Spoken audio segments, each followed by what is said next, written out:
Salam Indonesia, selamat malam pemirsa, berjumpa kembali dalam berita dan bincang terkini malam edisi Rabu 12 Maret 2014. Serangkaian berita telah kami siapkan diantaranya kader Partai Demokrat Ruhut Sitompul menyebut Partai Golkar dan PDI Perjuangan adalah partai terkorup dan Polda Riau mulai menggelar operasi pemburuan tersangka penembakan hutan di Riau.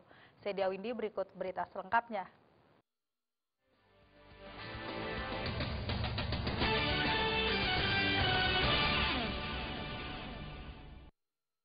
Tim penyidik KPK hari ini kembali memeriksa anggota Komisi 3 DPR RI Ruhut Sitompul.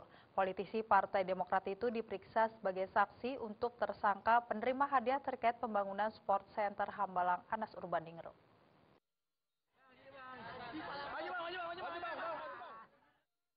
Saat tiba di kantor KPK tepat pukul 11:30 waktu Indonesia Barat, Ruhut Sitompul langsung memberikan pernyataannya kepada awak media perihal kedatangannya ke kantor lembaga anti rasuah tersebut.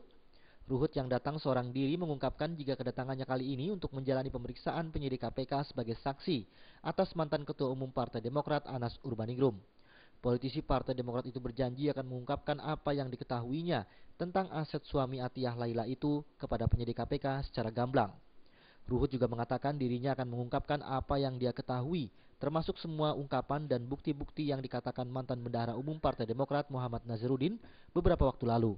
Dari saya meng-SMS ada panggilan sebagai saksi Anas, kasus Hambalang, kaitan dengan aset-aset Anas. Asetnya apa aja yang abang tahu, Bang? Ya, aku nggak tahu. Ya. Abang tahu tambang batu bara di Kalimantan, Bang? Nanti paling tadi aku akan katakan yang aku pernah dengar dari Nazarudin. Apa aja Pak yang itu? Janganlah. Tapi gini, aku ada news.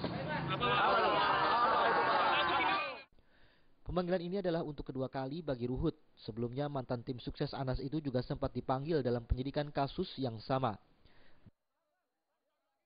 Dari Jakarta, Rizky Nur Muhammad melaporkan.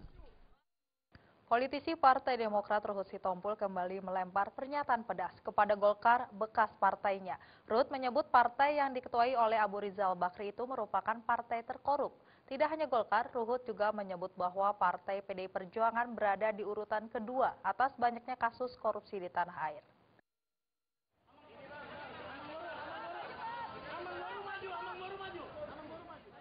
Pernyataan tersebut terlontar usai Ruhut keluar dari gedung Komisi Pemberantasan Korupsi KPK Rabu siang tadi.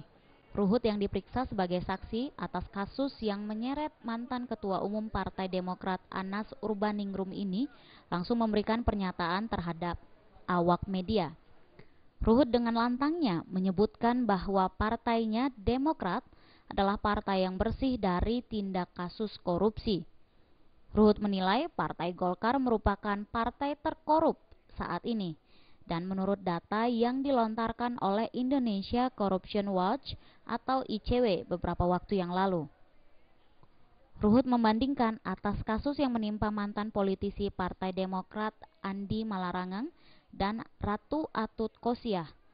Ruhut menyebut Andi sehari pasca ditetapkannya sebagai tersangka kasus Hambalang langsung mengundurkan diri dari jabatan yang diembannya saat itu, yakni Menpora. Namun berbeda dengan Ratu Atut, politisi Partai Golkar, yang semenjak 2 bulan terakhir ini dibui atas kasus korupsi alat kesehatan di Banten, yang masih dengan bebasnya mengendalikan Banten dari balik jeruji besi. Rata-rata ada yang korupsi, termasuk partai kami. Ya, tapi yang terkorup adalah satu Partai Golkar, dua PDI Perjuangan. Ya, yang lain-lain itu beda-beda. Tapi yang banyak tersangka, Bang? Yang banyak tersangka? Kami tidak melindungi. Beda dengan Golkar. Selain itu, Ruhut juga menunjukkan jika Partai PDIP berada di posisi kedua setelah Partai Golkar terkait banyaknya kasus korupsi yang menyeret beberapa politisi PDIP tersebut. Sementara itu Ruhut yakin hingga saat ini partainya lah yang benar-benar mendukung kinerja KPK dalam memberantas kasus-kasus korupsi di negeri ini. Dari Jakarta, Rizky Nur Muhammad melaporkan.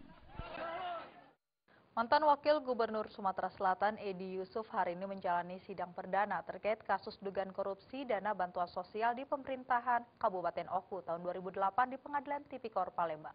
Dalam dakwaan jaksa, Edi yang saat itu menjabat sebagai Bupati Oku bertanggung jawab atas dana bansos yang digunakan bukan menurut fungsinya.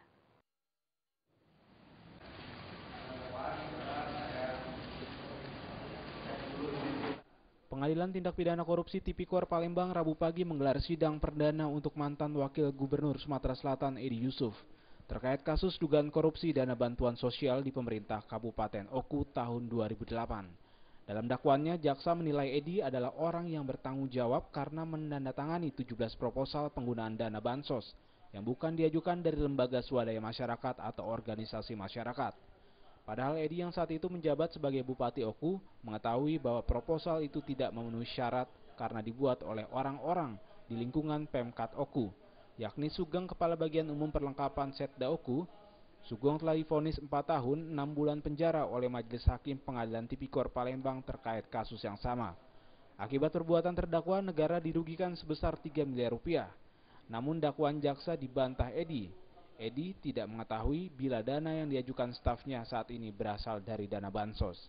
Yang ajukan ke Kepala Bagian Umum waktu juga merangkap Kasubag Rumah Tangga. Saya tidak terbayang kalau dia ngambil dana bansos. Karena pengajuan itu bukan dari masyarakat, dari staf.